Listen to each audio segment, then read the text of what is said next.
7h, 9h, Europe 1 matin.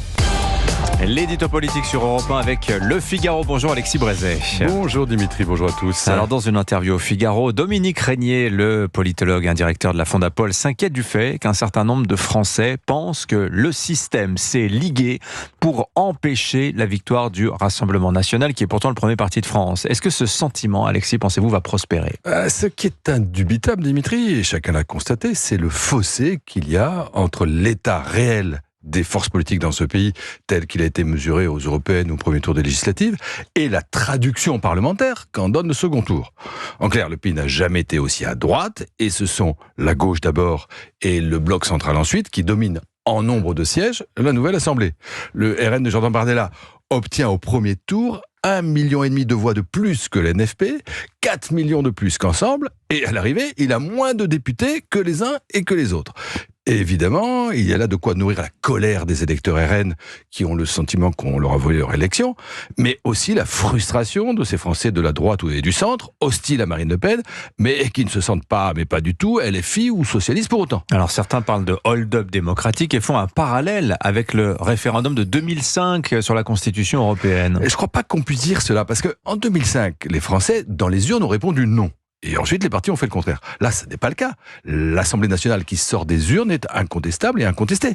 Simplement, il s'est passé que le mécanisme amplificateur du scrutin majoritaire, qui fait qu'en France, avec plus de 30% des voix au premier tour, normalement, on a une majorité absolue. C'était le cas, par exemple, des macronistes en 2017. 32% des voix, 361 députés.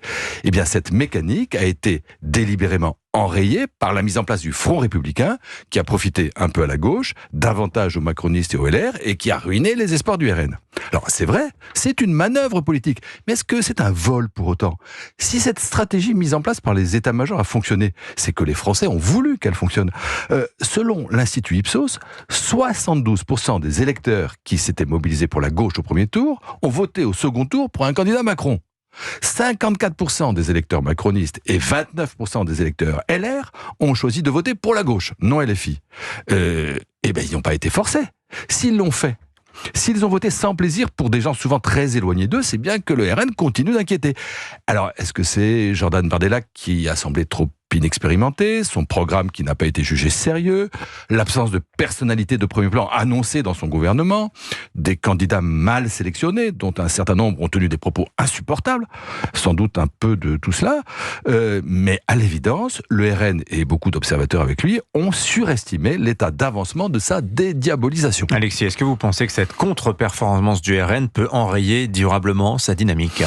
C'est un peu tôt pour le dire, pour l'heure. D'après les sondages présidentiels réalisés dans la foulée du second tour des législatives, et c'est vrai qu'avec le blocage actuel, on n'est pas totalement à l'abri d'une présidentielle anticipée, dans ces sondages, Marine Le Pen caracole toujours en tête au-delà de 30%.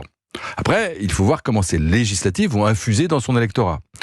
Est-ce que va se répandre un sentiment de découragement face à ce plafond de verre qui semble un plafond de fer ?